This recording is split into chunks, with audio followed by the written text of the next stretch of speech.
আমরা বলেছি ইমাম সাহেব থাকবে না তো থাকবে না। মসজিদ কি আপনার বাপদাদার সম্পত্তি নাকি যেখানে যা ইচ্ছা তাই করবেন? এটা আল্লাহর ঘর, এখানে সবার সমান অধিকার আছে। চুপ, একদম চুপ। তুমি এর একটা কথা বলবে না। চুপ করবো মানে? ক্ষমতার জোরে আপনারা যা নয় তাই করছেন। এই সত্য, এই মসজিদে আর কোনো ইমাম পরিবর্তন হবে না, পরিবর্তন হবে এই মসজিদের কমিটি। সম্মানিত হাজিরিন, জুলুমকারীকে আল্লাহ তাআলা পছন্দ করেন না। যারা ক্ষমতার অপব্যবহার করে জনগণের উপরে জুলুম নির্যাতন করেছেন, আল্লাহ তাদেরকে অপমানিত লাঞ্ছিত করে দেশ থেকে বিতাড়িত করেছেন। ফেরাউন নমরুদও দুনিয়াতে এসে ক্ষমতার অপব্যবহার করে জনগণের উপরে জুলুম নির্যাতন করেছেন। হুজুর মেলাদিন পর ফেরাউন নমরুদও মন খুলে কথা নিজেদেরকে বলতে এত পারছে। ক্ষমতাধর ভালোই মনে লাগছে। করতেন হুজুর যে অনেকদিন নিজেদেরকে পর এমন বিধাতা আলোচনা বলে করছেন। দাবি করতেন। আল্লাহ তাদেরকে লাঞ্ছিত অপমানিত করে দুনিয়া থেকে বিদায় করে দিয়েছেন। তাই এখনো আপনারা যারা জুলুমের সাথে জড়িয়ে আছেন ফালতু। তাদেরকে বলছি, সম্প্রতি আপনারা দেখেছেন কিছু জুলুমবাজ লোক বিচারপতির আসনে বসে নিরপরাধী লোকের উপরে কিভাবে শাস্তি চাপিয়ে দিয়েছেন।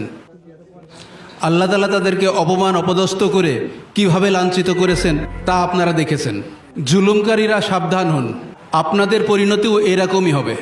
আল্লাহ তাআলা মানুষকে ক্ষমতা দেন। ঠিক আলোচনা করছে। খুব সুন্দর আলোচনা করেছে, আমাদের এরম আলোচনায় শোনার দরকার। আল্লাহ তাআলা কোরআনে কথা বলেন, শুনে না। হুজুরি যার সাহস কাছ দেখেছে থেকে ইচ্ছা ক্ষমতা কেড়ে নেন, আমাদের প্রিয় অভিভাবকের যাকে নিয়ে ইচ্ছা এসব তাকে কথাবার্তা বলছে। পরাক্রমশালী করেন, কিন্তু আল্লাহ ঠিক আছে, নিশ্চয়ই দেখছি। তিনি সর্ববিষয়ে শক্তিমান। এ থেকে আমাদের শিক্ষা গ্রহণ করা উচিত, ক্ষমতা চিরস্থায়ী নয়। সম্মানিত উপস্থিতি, আপনাদের সকলের অবগতির জন্য জানাচ্ছি যে আজকের জুম্মা নামাজের পর থেকে এই ইমামকে আমাদের মসজিদ থেকে অব্যাহতি দিচ্ছি। সভাপতি সাহেব, আমার একটা কথা আছে, আপনার ইচ্ছা মতো ইমাম তাড়িয়ে দেন, আবার ইচ্ছা মতো ইমাম নিয়ে আসেন। আপনি এই 3 মাসে 4টা ইমাম পাল্টাইলেন, এতে ইমামের অসম্মান করা হচ্ছে, আমাদের এলাকার বদনাম হচ্ছে। ঠিক ঠিক। ইমাম সাহেব যদি অন্যায় অপরাধমূলক কথাবার্তা বলে তাহলে তো তাকে তাড়িয়ে দেবই, এটা আমার কর্তব্যের মধ্যে পড়ে। ইমাম সাহেব অন্যায় করে না, অন্যায় করে অন্য লোক। এই কথা যখন ইমাম সাহেব তুলে ধরে তখন ইমাম সাহেবকে অপরাধী বানিয়ে তাড়িয়ে দেওয়া হয়। এই, তুমি কি বলতে চাচ্ছ? বলতে চাচ্ছি, আমাদের এই ইমাম সাহেবের অপরাধটা কি?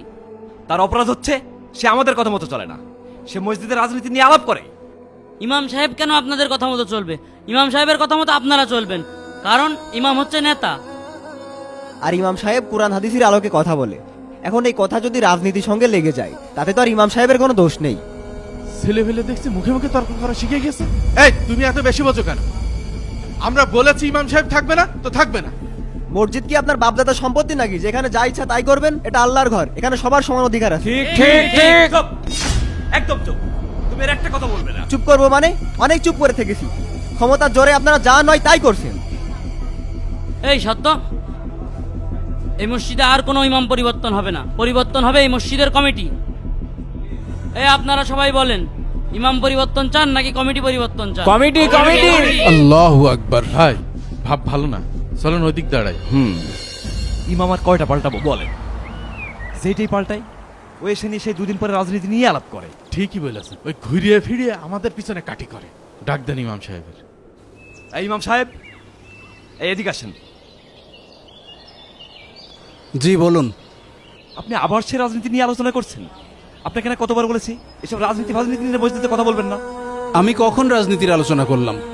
আপনার সাহস কিভাবে হলো একজন সম্মানিত বিচারপতিকে নিয়ে সমালোচনা করার? আমি তো মিথ্যা কিছু বলিনি। তারা যে অন্যায় অপরাধগুলো করেছে, জুলুম করেছে, সেই কথাই তুলে ধরেছি মানুষকে বোঝানোর জন্যে।